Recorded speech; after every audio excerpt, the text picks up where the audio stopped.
Reece, and here's what happened this week. Travel agencies are reeling after Taiwan raised its travel alert to China, Hong Kong and Macau, telling Taiwanese citizens not to go unless absolutely necessary. It's the first travel advisory Taiwan has introduced since the pandemic, which stops just short of a flat-out ban. Joyce Tseng has more. Cross-Strait ties getting worse as travel agencies in Taiwan worry over the government's decision to up its travel advisory to China, Hong Kong and Macau, urging Taiwanese citizens not to go unless absolutely necessary.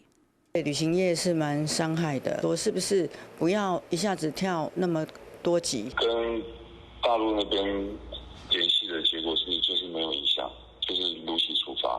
Taiwan has raised its travel alert for China to an orange warning, the second highest alert effective immediately, citing various changing national security laws by Beijing. It's just short of an outright travel ban. Just last week, new guidelines from Beijing threaten the death penalty for advocates of Taiwan independence.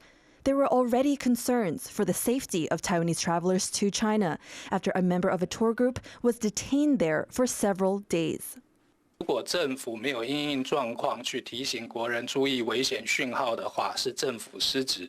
Beijing has been upping its coercion of Taiwan with military drills and suspension of tariff reliefs since President Lai Ching-te took office in Taipei in May. China analysts say Beijing's increasing use of legal means to reject Taiwanese sovereignty shows that it sees Lai as a real threat to its goal of unification, but that wielding its laws in this way could work against China in the long run.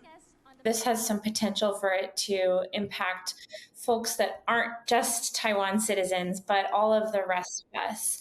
And countries that send people to China or maybe to third countries that are friendly with China, it puts in Beijing's court this decision to determine what is a Taiwan independence activity or not. Cross-Strait analysts say by creating an environment where people are afraid to travel freely in China, whether it's for business, study, or to visit loved ones, hurts opportunities for political and personal dialogue, a risky path forward for an already tense relationship. Ethan Chen and Joyce Tseng for TaiwanPlus. A plummeting birth rate is having a serious knock-on effect on the country's conscription numbers.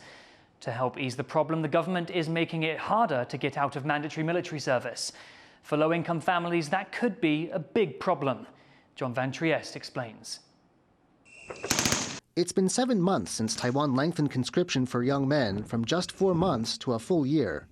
Officials say this is necessary as China ramps up its threat to invade. But filling the ranks is getting harder as Taiwan's birth rate drops.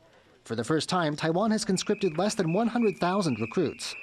Projections show that this number will go down to just 75,000 at the start of the next decade.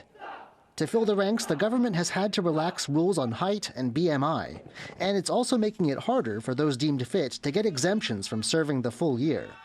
But some people worry this could deal a serious financial blow to families that rely on their young men for income.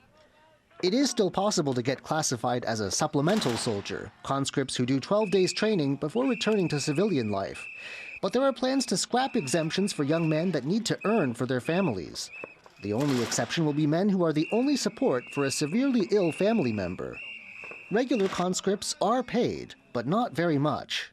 就是配合国防兵力结构调整，第二个就是追求兵役公平，94年次的这个薪资也做调整，接近基本工资。 But the Taiwan Alliance for Advancement of Youth Rights and Welfare says that until basic training is over, pay is less than half minimum wage. That can mean 2 months of minimal income. 做补充兵之后，他就可以赶快去再进行工作。这对于中低收入户家庭的青少年来说，它都是一个经济上面的一大打击。Youth welfare activists want the government to look into subsidies or other measures to support these young people, so they can support the families who depend on them. Chris Ma and John Van Trieste for TaiwanPlus. Taiwan's military has unveiled a new type of domestically made armored vehicle. While the country relies on the US for most of its weapons, under former President Tsai Ing-wen, there was a push to produce made-in-Taiwan equipment. Jaime Ocon is in Taichung with more. This 3-meter-tall behemoth is Taiwan's newest domestically made armored vehicle. Now, it doesn't have an official name yet, but it's passed all of the required tests and is now awaiting mass production. For over 5 years, Taiwan has researched how to make this vehicle faster and more suitable for Taiwan's rugged and mountainous terrain. Armored vehicles are important for the military to carry soldiers to where they need to go during a conflict. Manufacturers here say that one of the biggest accomplishments in making this vehicle is the development of an 105-millimeter cannon, which is important for protecting the soldiers it's carrying inside. But while the military is happy with this prototype, there's still some concerns that this vehicle is too tall, which means it could be easily spotted by enemy troops. 我们就已经在开始跟兵监单位来研讨，看怎么样可以把这个高度再降下来。目前来讲，我们现在的高度是3.3左右。好，那未来我们是3公尺以下。 Taiwan has been looking for new and innovative ways to defend against a possible invasion from China, and these vehicles are part of that overall defense strategy. Now, aside from the new weapon systems on display here, Taiwan says this vehicle shows how advanced the country's domestic defense industry is. Now it's just waiting to see if the military will put it to use. But regardless, manufacturers here are already celebrating that they can truly make a made-in-Taiwan armored vehicle. Ryan Wu and Jaime Ocon in Taichung for TaiwanPlus. Taiwan President Lai Ching-te says he's going to take controversial reforms passed by the legislature to the Constitutional Court. The reforms have triggered widespread protests among people who fear the country's democracy could be under threat. Louise Watt reports. It's a fight that started in the legislature, spread to the streets, and now is set to go to court. Taiwan's president, Lai Ching-te, says he's going to challenge reforms that expand lawmakers' power in the Constitutional Court. 立法院这次修法，除了在审议程序引起社会高度疑虑，相关规定更对宪法的权力分立和制衡原则造成危害风险。 The reforms enacted by the opposition-dominated legislature will allow lawmakers to summon anyone to provide testimony and materials to investigatory hearings, including the president. Refusing to appear or making false statements could result in 1 year in prison. Lai's party, the Democratic Progressive Party, or DPP, says it's a power grab. But the opposition says the changes are necessary to allow for better government oversight and to help combat corruption. 人民没有吃的权利嘛？台湾已经成为皇帝制、中央集权、专制压迫的政府嘛？ It could take months for the Constitutional Court to make a ruling. Lai says he's also filing for a temporary injunction, so the reforms are likely to be stayed until there's a ruling.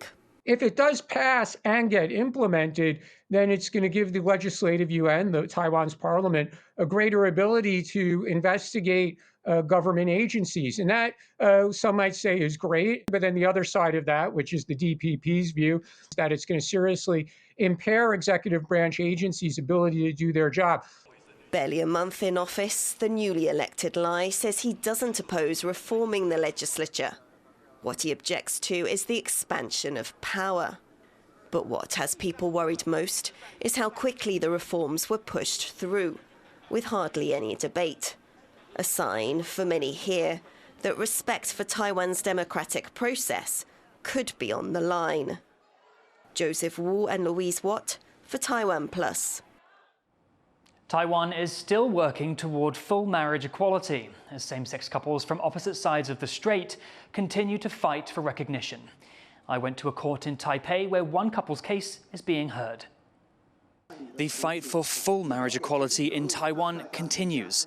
Here at this court in Taipei, same-sex couple Ryan and Rai are taking their case to the next level after being denied the right to marry due to Rai's Chinese nationality. 就希望我们能够跟所有的台湾人一样呢，可以拥有真正平等的结婚的权利。要求平等结婚，要求平等结婚。 It's one of the remaining holes in Taiwan's legal systems for same-sex couples. Despite the landmark ruling legalizing same-sex marriage in 2019 and another affording most foreign citizens the same rights in 2023, couples involving Chinese nationals are still unable to marry, mostly due to bureaucracy. Actually, the situation is quite ridiculous. So it's totally administrative barrier. And I think this is kind of a problem of political will. Yeah, actually, we've got everything to get a permission for the reunion. Now this couple's appeal is being discussed at one of the highest courts in Taiwan. Results are expected in about a month's time. And with a strong legal case and support from several rights groups, there's a sense of confidence in the air. I think the result, should be positive. It's one of two such cases going through the courts this summer. Jim Law and his Chinese partner will also have their case heard, which Law hopes will bring an end to a long and frustrating journey. 别人结婚只要去户政事务所就好，那我们结婚是要来到法院，然后是要打诉讼，然后是要等待下一个开庭日期是什么时候，然后并且要面对不确定，或者是就是有可能这个最后的结果是不一定是如我们所愿的，所以就是会很忐忑，然后会很紧张，然后也会很难过。 And if either case is successful, they'll become the first cross-strait same-sex couple to marry in Taiwan, potentially setting a new precedent for others like them in the future. Leon Lien and Reece in Taipei for TaiwanPlus. HIV and AIDS cases are going down in Taiwan. A Centers for Disease Control report shows a year-on-year decrease in the number of new cases.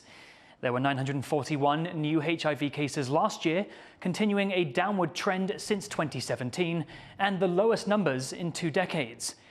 Health officials say better access to testing, treatment and preventative medicine have brought the disease under control.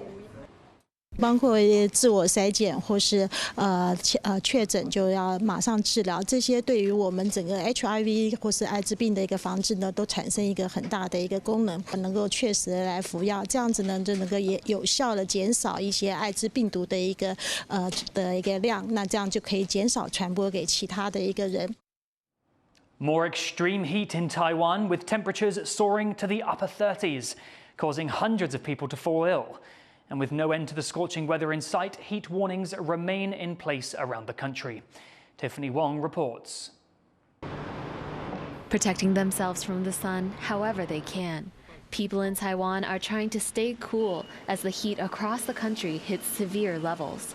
非常热，我觉得我的妆都快融掉了。